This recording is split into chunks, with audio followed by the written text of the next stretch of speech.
Hi guys, welcome to Mark Shettle Fitness. I want to do a quick piece on stretching, and I'll quickly briefly talk about breathing. This has come about because I get asked a lot of questions because I've been running for 30-40 years, marathons, all sorts, and I was talking to my daughter about it yesterday and she's just started running and she said I should do a video on it. Now if you go onto my website www.markshettlefitness.co.uk, there are 20 videos there, 1-minute videos, all running tips all the way through, some really good stuff there to help you run and to help you think about when you're going to run. But what I want to concentrate on now is stretching. I have basically 6 go-to stretches that I do when I stretch. The first one I always do, I use this as a sandwich between all of the stretches. So I just stretch out my calves here. You can use a chair that I've got here, or you can use the wall, it's up to you.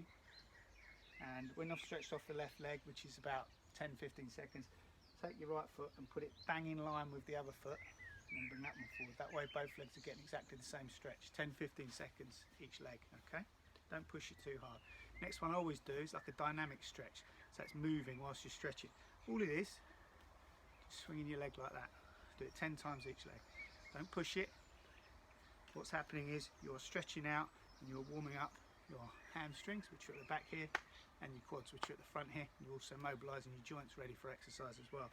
Like I say, 10-15 each side, and then you've got your dynamic stretch there. The next one I always do is I open up the hip flexors, because when you're running, you're doing this, there's a lot of movement here in the joints. So this is an old football exercise. You do see football players doing this before they start. I normally do about 5 each side. Okay, so that's stretch number 3. Don't ignore the arms. Don't ignore the arms, because you use the arms to pump and to run. So I just come across the chest like this. I tend to do 10 seconds each side, like that. Just hold it like that, because then it mobilises your shoulders and gets them all warmed up, ready to go.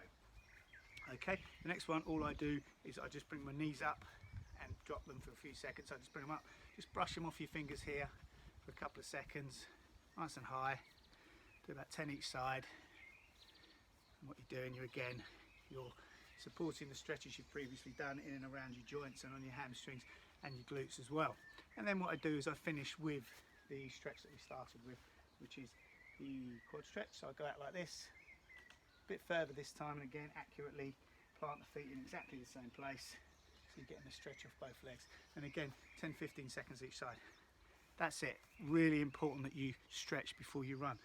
The next thing you should do is, when you go out to do your run, don't just walk out the door and start running. That's where you fall on your breathing as well, because what you need to do is you come out the door, take in the temperature, take in the atmosphere, take in the sights and the sounds, walk to where you're going to start running, or just walk to begin your run. It doesn't matter.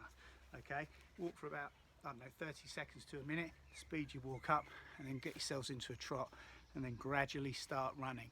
Don't run the pace you want to run at immediately. Build up to it, and you'll find that your breathing will naturally build up to it. My tip on breathing is simple. Don't think about it, don't worry about it. It'll take care of itself. It will drop into its own rhythm. What you need to think about and concentrate is make sure you stretch and make sure you start your run slowly. I've been running for 30-40 years. I'm still running as long distances as I used to. And the reason I can do that is because I'm careful about stretching before and after. So, go back on the stretching. Always stretch before and after running. Always, always, always. Dynamic and static stretching we did there. Dynamic is when you're moving and stretching, like we did with the kicks and like we did with the hip flexors. And obviously static is keeping it still. 10-15 seconds each stretch, and if you're doing the kick outs or the hip flexors, 5-10 reps. But stretch, stretch, stretch. I can't emphasize the importance enough. And seriously, don't worry about breathing. Everybody is really, really different, and everybody breathes differently, and everybody has a different rhythm. So just get into your running, and your breathing will drop into itself, and it will take care of itself.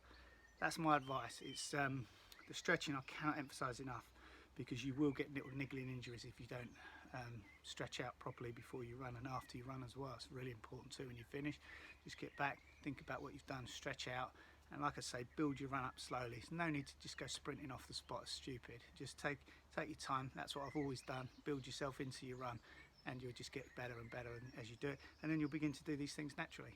But like I say, take a look on my website, www.markshettlefitness.co.uk. There's 20 videos there, each only a minute long, of running tips.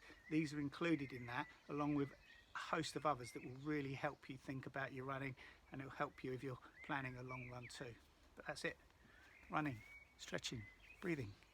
Who knew?